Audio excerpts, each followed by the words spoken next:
Hey guys, it's Spacey Sims, and we are back with more Mystic Destinies. Takumi's route, yay! I haven't played this one in a little bit because, I'm switching back and forth between everything that I'm bulk recording for the next couple of weeks. So, I try to, record everything for 1 week and then record everything for the next week, so, bouncing around different games instead of, spending all my time and record all the Mystic Destinies.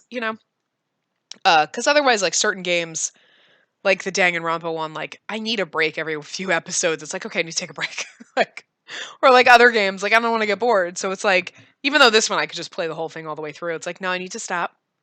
I need to stop for the night and then do some other games and then come back to it. But I'm only recording one tonight of this one just to squeeze in a little extra because my plans changed and now I have to squeeze in everything for 3 weeks in 10 days, and I have a week less than I thought I would because I thought I'd have an extra weekend and I don't. So I was like, well, I'll have 2 weekends, so that means Saturday and Sunday and even Friday nights recording a lot. And it's like, oh god, now I have to record 3 weeks worth of Sim stuff in one weekend, and we know how well that goes when I have to record, and it takes me 4 hours to record two different things because the game is being all wonky. But hopefully it's fine now because I've run it since, well, obviously, you guys, I've read it since other stuff, since the new pack. But anyway, enough of that. On with this. Chapter 7, Night Flight. I pant, sitting on the cold stone floor inside the SSU. Taku stands flat against the wall next to me as he looks around. Takumi and I successfully navigated the rooftops again. My spell to teleport in after him worked as well. So far, so good. Although I did end up falling right on my ass as I ported in. It was otherwise a complete success. Takumi had explained that because this is a police station, coming from the rooftop quietly was one of the utmost importance.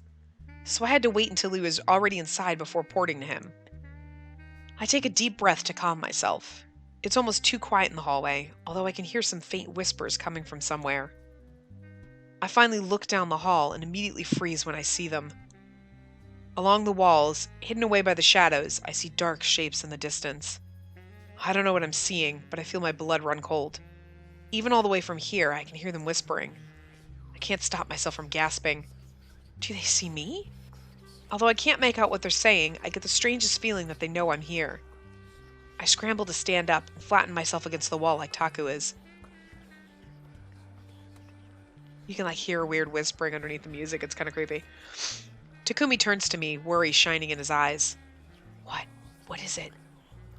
With a shaky hand, I point towards the end of the hallway, the dark figures. They remain where they are, much like us, hidden away in the shadows. I get the sense that they're suddenly looking right back at me, and I want to run. The whispers get louder, but the words sound unfamiliar to my ears.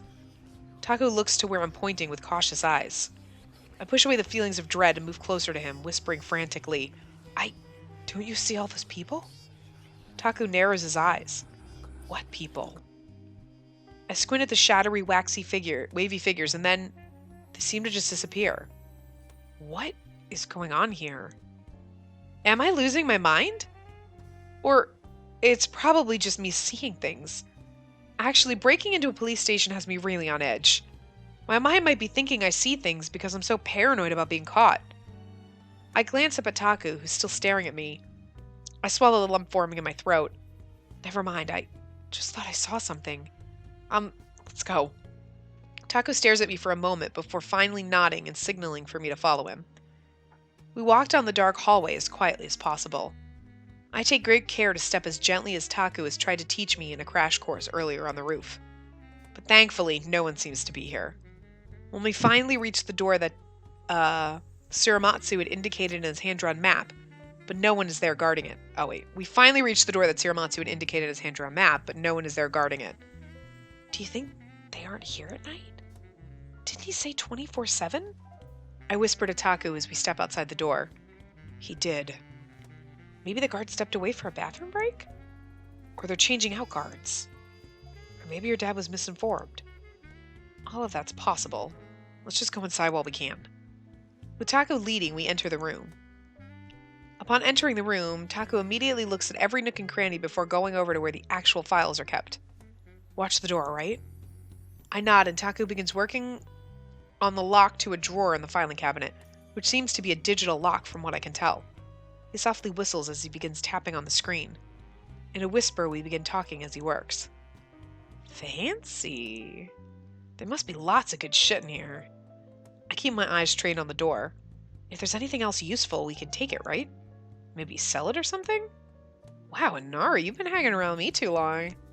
Taku takes out a phone and connects it by USB to the lock. But nah, best not take anything we could end up getting a lot of people in trouble. Best not take anything or we could end up getting a lot of people in trouble. It's complicated. But the way of the ninja is to never let anyone know you were there. Ninja? Are you a detective, though? I was trained by one, though, as well as others. It's a long story. With a beep, the lock opens and I hear Taku pull the drawer open. I listen to him shuffling through the case files when something catches my attention. Shadows move in the room, just out of the corner of my eye. But the moment I turn to look, they disappear. What is this? Do I need to get my vision checked, or could it be something to do with my magic? Dun dun dun, obviously. It has something to do with her magic. Like, she noticed them when she was using that weird soul magic, so... I stare at where the shadows were just seconds earlier. Or am I really just going crazy from too much stress? I sigh and turn back towards the door. Oh, my eyes land on a figure, a real one this time, standing in the doorway. Jesus Christ, Inara! The vampire stares back at me with cold gray eyes. I open my mouth to scream, but the vampire moves so fast I can barely blink. He forcefully grabs me around the waist, pulling me to him. He covers my mouth with his other hand. The vampire spins me around with ease to face Takumi, who drops the files he was looking through back inside. He slowly stands up and glares at the vampire as I frantically claw at my captor, but my struggle doesn't seem to faze him at all. With his large hand covering my mouth and nose, more than anything, I just want air. I can't breathe. I grab onto the hand covering my face, desperately trying to pull it away from me. I said I wouldn't be in the way. I have to do something. Not knowing if it'll work, I chomp down on the vampire's hand and elbow him in the stomach at the same time. I hear him gasp just before his grip on me loosens enough for me to run. I dash over to Taku, heart pounding wildly. I half run, half stumble over to him. You have fucking magic, bitch! Use it! Takumi catches me in his arms, but the force of impact propels us both backwards, towards the window behind us. Looking at the vampire that's recovering, Taku quickly pulls out something from his sleeve. He presses it against the glass seconds before we collide with the window, all while holding me tightly against his chest. Oh, they're falling upside down, and his hair is absolutely perfect. The glass shatters just as Takumi falls backwards, pulling me along with him. The world around us seems to slow down. I clutch desperately at Takumi's jacket. My whole body feels weightless. What's going on?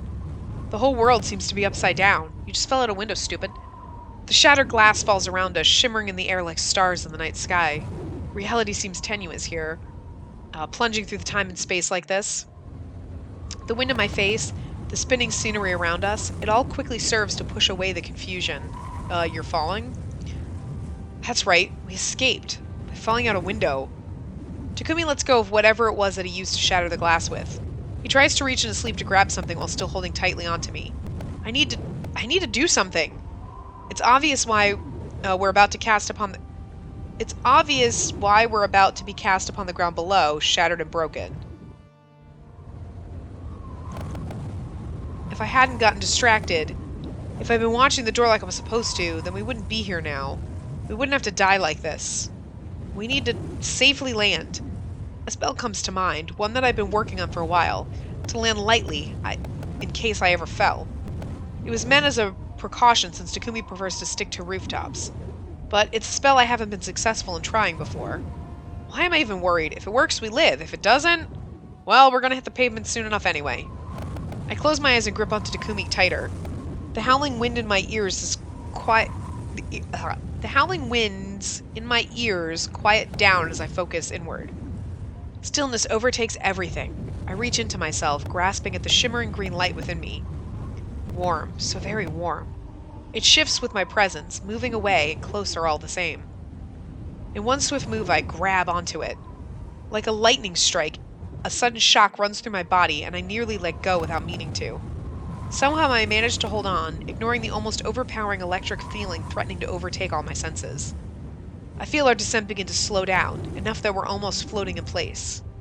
I open my eyes to Takumi's violet ones staring back into mine. Are you doing this? Yeah, but I have to concentrate to keep us... Oh, sorry, I'll shut up now. Taku watches me with a gentle smile, and I feel his arms squeeze around me just a little bit tighter. You're amazing. He whispers so quietly that I almost miss it. I want to smile back at him, but I can feel my consciousness begin to slip away. No, I have to hold on. If I pass out now, we'll start falling again. My vision begins to fade. No, come on, you can do this, Inara, just a little bit longer. I rest my head against Takumi's chest. I struggle against myself to keep my eyes open. Just a little longer. My body feels as if it's burning up, like I need air and slipping away like this is the only way I can breathe. I close my eyes. Just a bit. I killed us now. No! Heart beating out of my chest, I jump. My whole body shakes. I take a deep breath to calm my racing heart and look around. We're not falling anymore. We're not falling. We're safe. Taku, where's Takumi? Is he okay? I need to find him. I need to know. As I put my hand on the bed to push myself up, I find that I'm touching something, or someone, and I nearly scream. Sitting up, I look over and sigh in relief at the sight. Even in the darkness, I can see Takumi, still in full gear, sleeping peacefully in bed next to me. Oh, just snuggle him. Albeit sprawled out and not particularly close to me. Looking at his sleeping face, I managed to pull together a tired smile. God, this game and just just feels. He's okay. We're okay. I can't believe I managed to save us. To save him. I lay back down, keeping my eyes on his sleeping form. I managed to keep my promise to his father. I don't know how I would ever face him again if I hadn't. I wonder, though, was everything we did for nothing? Or did Taku manage to find something before the vampire interrupted us? I sigh and put away that thought for later, lying back down. Looking over at Taku, I'm reminded how we used to fall asleep like this as children. Some things really haven't changed after all. Calmed by Taku's rhythmic breathing, I slowly drift away. It's almost been a full day since our thrilling fall out the window. By the time I woke up, it was already evening and Takumi out of bed. When I got up to eat, I'd found Takumi talking to Aurelia about yesterday's events. He explained to her that he only managed to find out that Yasuhiro hit a roadblock in his last case, the disappearances in Yoru. However, Taku mentioned a partner, one that he hadn't seen in 3 years. Not since right after Yasu had been admitted to the hospital. After we ate, Takumi said that we were going to talk to this partner and see if he had more insight on the case. He'd admitted that he was hoping he just hadn't asked the right questions last time they spoke. Takumi's father, Suramatsu, talked to the detective for us beforehand and he agreed to meet us tonight. Which is why we're headed back to the MPD building right now, this time as visitors instead of trespassers. Takumi, you said this detective is in a special department, right? What did he and Yasu do? They were part of the SSU, the Special Security Unit. It's a secret unit created just to handle supernatural cases within Chawa. Both supernaturals and humans can join the unit, but you have to already know about it or get recommended. And then you have to go through insane special training. Hagawara has a training program for it, and that's what Yasu did. He finished early, even. Really? Wow, he must have been really good. Well, Yasu was always really good at everything he tried, so it's not a surprise. We turn the corner and keep headed for the SSU building. We reach the department and are now in front of the office door of Yasu's old partner. Taku knocks on the door and then takes a step back. You know, Detective Moon rose through the ranks to become the top case closer in the SSU. Which is something that my brother was headed for himself before the coma happened. So Detective Moon had something to do with it? Just saying. He doesn't look at me when he speaks. His voice sounds strained and I can only imagine the sort of emotions he's holding back. Before I can even think of how to reply, a deep voice calls out to us from inside. Come in? Taku immediately pushes open the door. Oh, he's the bad guy! He's the one! He's the other one in the thingy. He's the dude, I think, in Aurelia's path. When Mystic Destinies Echoes comes out. Anyway. When we walk in, my eyes land on a man leaning on the edge of his desk, silhouetted by the city behind him. Oopsie, clicked the wrong thing. He stares at us, eyes drifting from Takumi to me and back.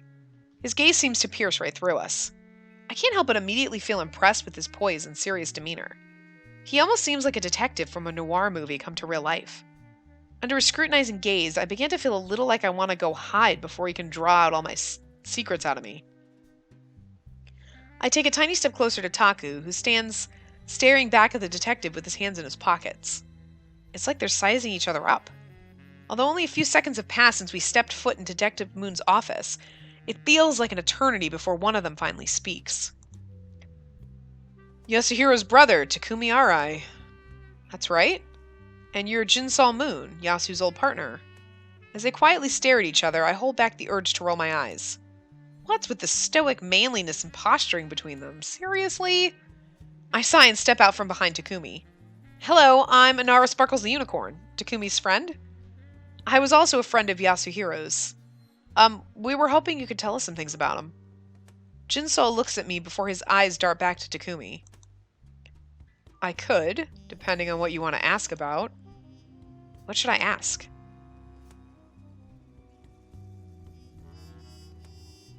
Let Takumi ask. I'll just let Taku ask. Takumi?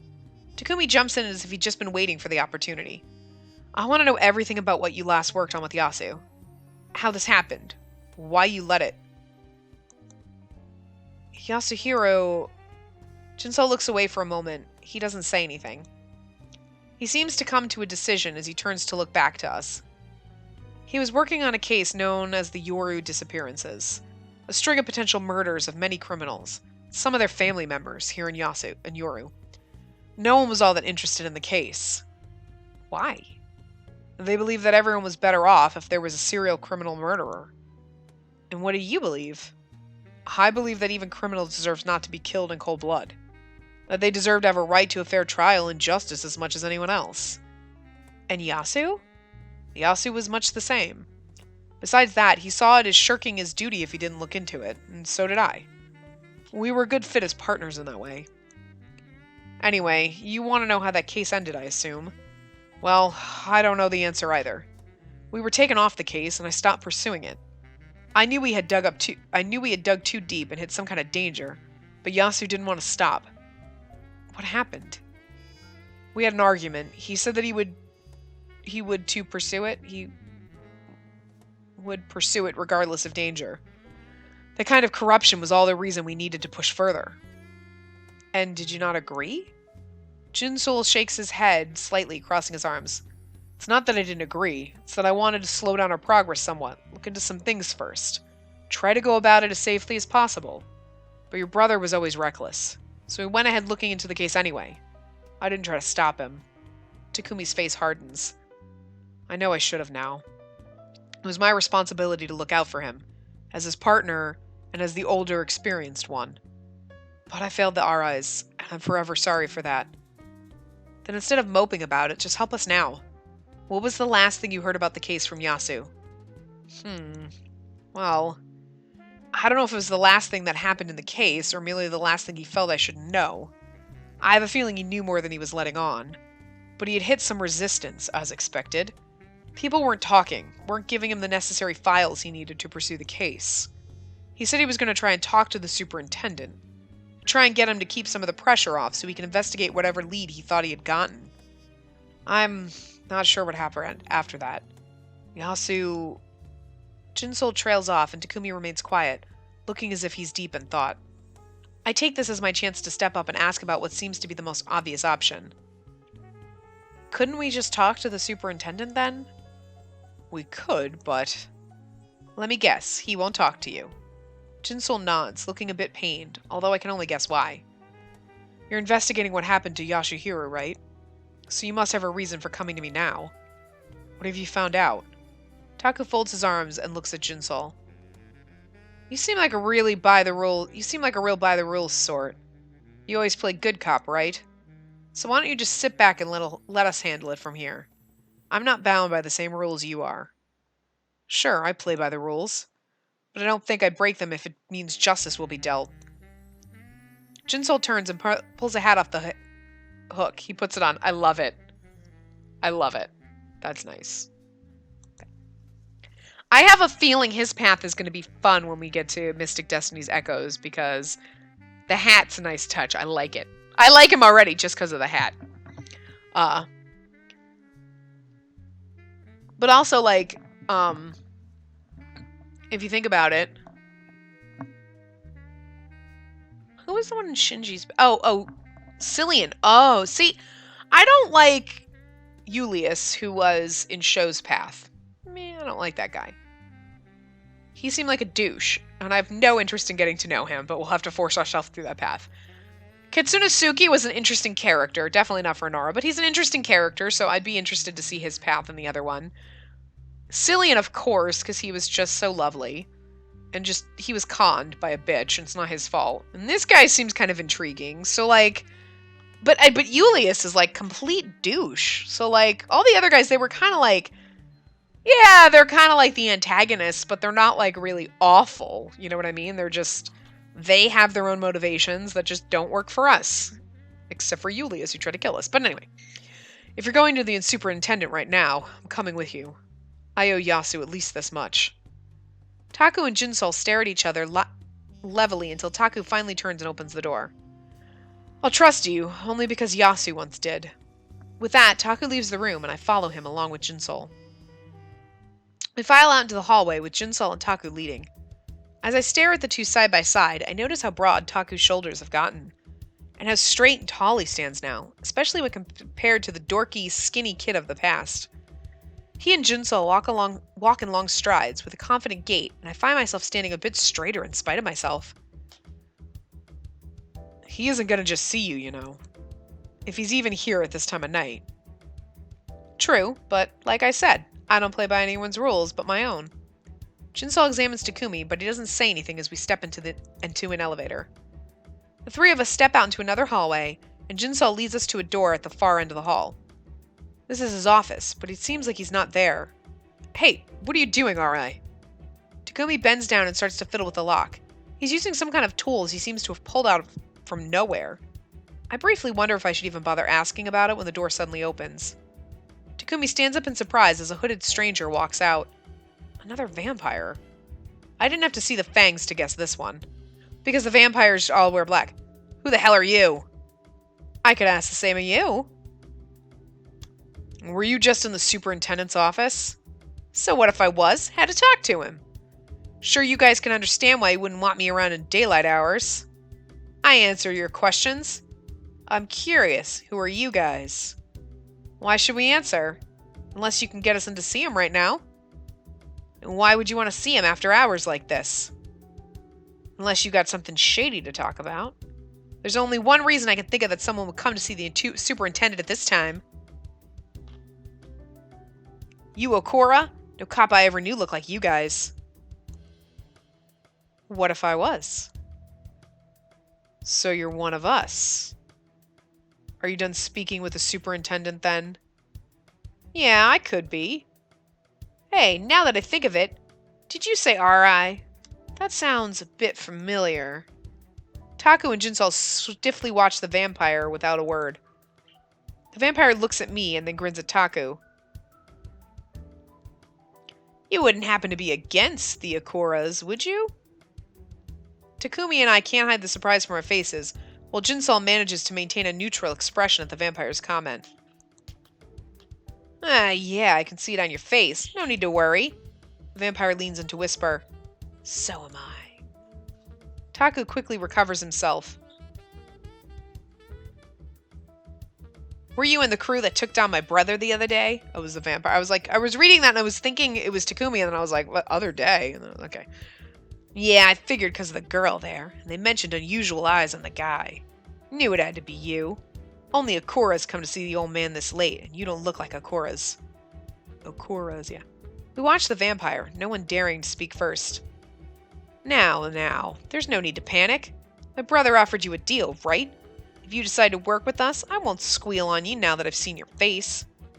And before you decide to attack me, listen to this. I'll give you some choice info. I'm in good with the superintendent, so you can be sure I can get whatever you need. What is it that you guys need me to do so bad that you're willing to work with an outsider? And why can't you do it yourself? The vampire laughs. So you're interested then? It's easy enough. I'll do what you want if you do what we want. It's just taking out the trash, Just get rid of the one that the... Oh, just getting rid of one of that bitch's top men. Bastard named Junichi Okura. Do you mean killing him? Taku and Jinsol say nothing in response. I find myself unable to say anything more to the vampire's crazy request. Rumor has it that he's Azucena's boy toy. I hear she comes around to see him an awful lot for sure. Finally, Takumi speaks, looking deadly serious. Tell me where I can find him. I can only look on in silent horror as Taku receives the location of this Junichi Okura. I look to Jinsol for something, some sort of support, for him to tell Takumi to stop, but the detective simply quietly looks on at the exchange. The vampire gives some instructions on where Taku can find him again after he's completed the mission, and Taku nods along. Apparently having everything he needs, Taku turns around and begins to walk away. Let's go. I rush to catch up with Takumi and Jinsol's long strides. Wait! How do you know that vampire won't rat us out anyway? I don't. So what are you gonna do? Kill someone just because he said to? Just for a chance at information? Taku stops and spins around to face me. What choice do I have? A silence falls between us and I look away, unable to meet Taku's intense gaze. It's scary and it's dangerous and I can't believe Takumi's gonna kill someone, but whatever you say, Takumi, I love you. Jinsol quietly speaks up from behind us. I don't want to know if you're gonna kill this Okura or what you're gonna do with him at all. But I do know that you need to come back alive. Without another word, Jinsol heads to the elevator, leaving us alone with our awkward silence. As the elevator closes, Takumi looks away from me. Without meeting my gaze again, he begins to talk. You should go home, back to Aurelia's. I have to settle this tonight while I know where the guy is. Why should I leave now all of a sudden? You never had a problem with throwing me across rooftops or even taking the bed when you want. Takumi looks at me at that. Because this is serious. I'm pretty sure I know this guy and... Taku trails off. And what? You won't be coming back? So how's that supposed to convince me not to go? Maybe I'm not as experienced as you, but you said it yourself. 2 people are better than 1. I can watch your back, and I promised I would, so I will. I stride to the elevator and push the button. Takumi comes up next to me without a word. We stand there quietly for a moment before he finally says something. Oh my god, just goddamn kiss her, would ya? Thanks. One simple word makes all the anger leave my body in an instant. Taku, he's really not used to relying on anyone, is he? I know he just wants to protect me, but... I sigh and look at him. There's no need to thank me. I owe you anyway, after messing up last time. Shizuka and the Okura Mafia are tied together some way, so this is my fight too. Besides, we're partners, aren't we? Taku gives a nod just as the elevator dings and we get on.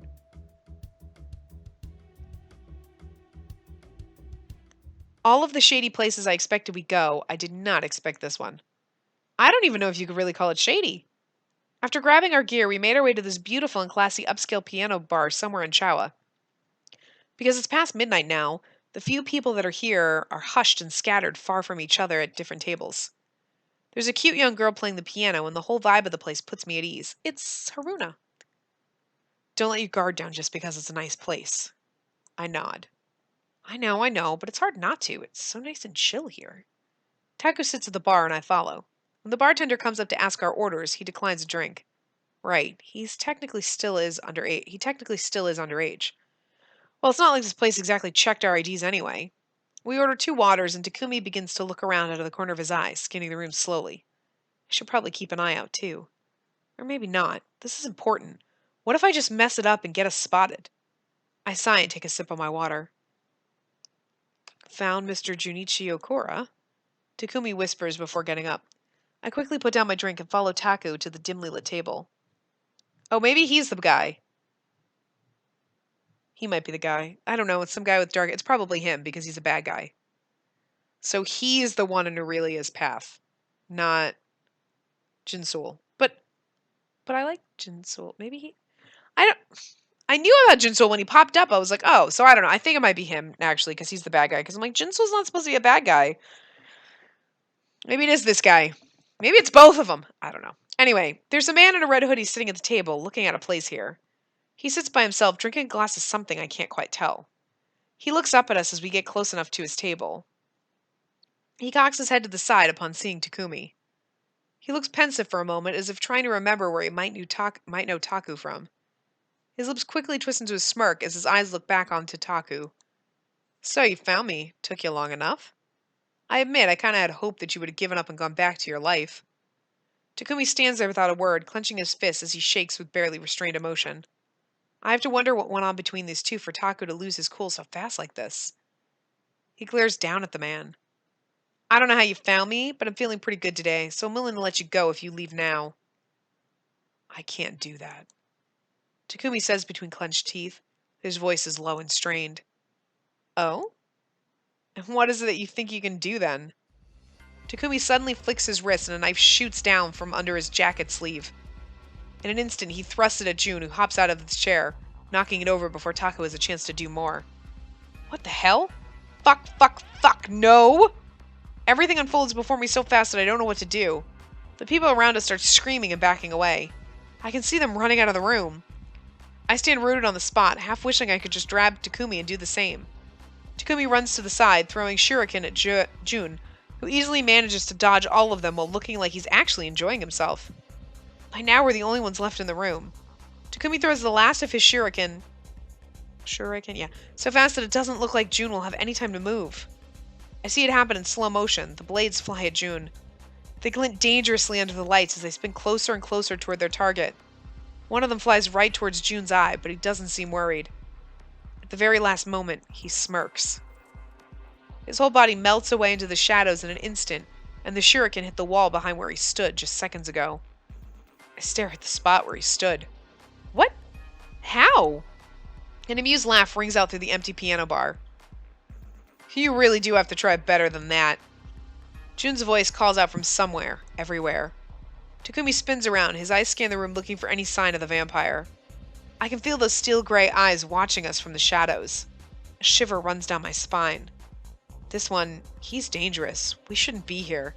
We shouldn't have come here. I can't move. The sickening feeling of fear and utter dread keep me frozen in place. Every fiber of my being screams danger. In a burst of shadows, June reappears and Takumi immediately focuses on him. I'm a nice guy, so I'll give you another chance. Walk away now, and that can be the end of this.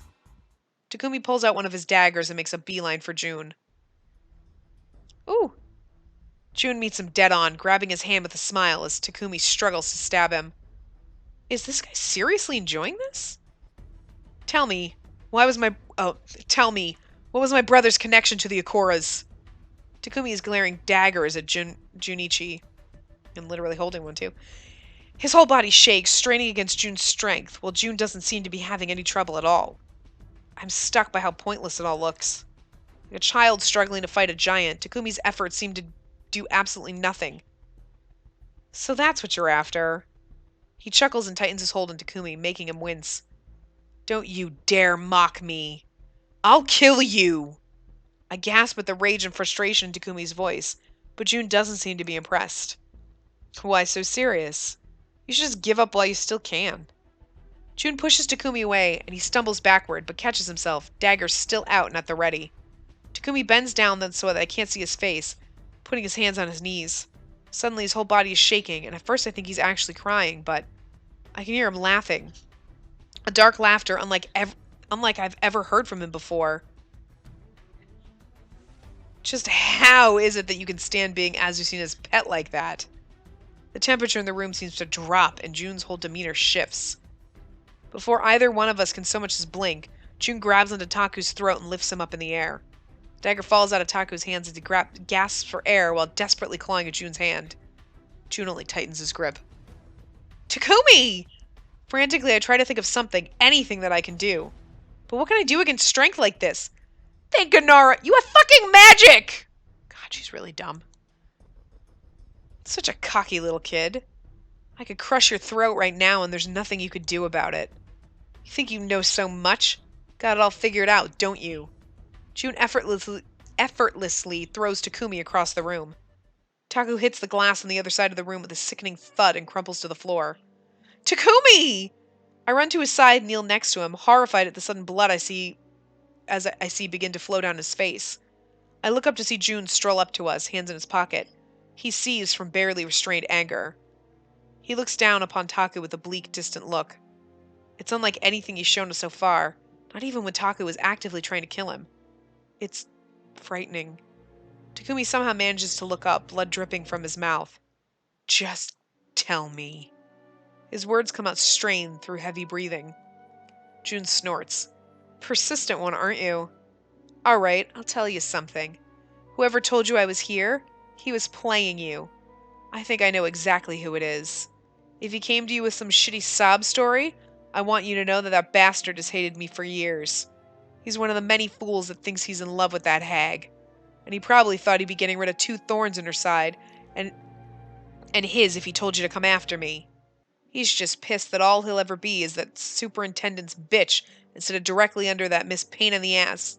Oh wait. He's just pissed that all he'll ever be is that superintendent's bitch instead of directly under that Miss Pain in the fucking ass Del Bosque. Oh. He'll only be a little bitch for the superintendent being underneath her. Oh, yeah, okay. June turns and starts to walk away. Before he can even take a few steps, Takumi tries to move and ends up hacking up blood. Wait. June stops for a moment, but he doesn't turn back to face us. Oh, and yeah, your brother did come to us. He shrugs. Who can really know why, though?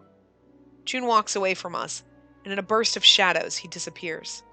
I'm left alone with a frustrated, angry, and very injured Takumi. I look down at Takumi and gently pull him up towards me, resting his head in my lap. I can see his eyes start to glaze over. No, no, no, Takumi, please, you have to stay awake. Come on, please, for me? Takumi lets out a weak chuckle. I would, but... Takumi's eyes flutter closed before he can finish. Takumi! No! Come on, don't pass out on me! Takumi! What do I do? I look around the place, but there's no one here but us. No one I can call to for help. Takumi, please wake up. Blood slowly starts to pool on the ground around us. Oh god, where is it? Where are you bleeding? I try to check Taku over, but my hands won't stop shaking, and I don't know where to begin to look. What do I do? I hold Takumi's unconscious body close to me. You're such an idiot going against someone like that. Please wake up. Not knowing what else to do, I whisper it over and over again like a mantra. I know that I need to go get help, but I have no idea who to reach out to, and I have no desire to leave Takumi alone like this. Aurelia!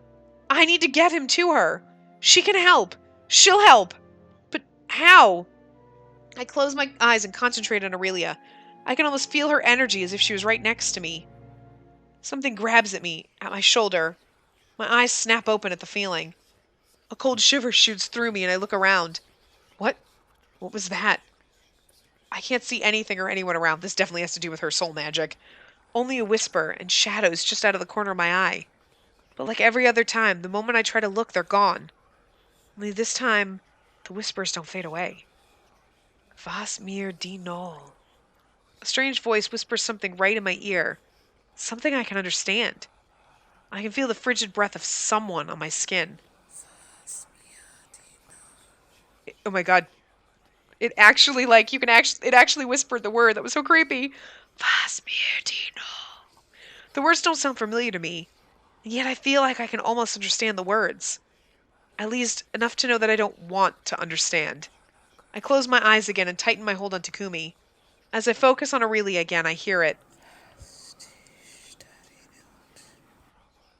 Did you hear that? Can you hear that? Was dich Tiranut. I can't stop myself from shuddering at the sound. Cold slowly creeps over me. I can't stop shivering. I glance back, but once again there's no one there.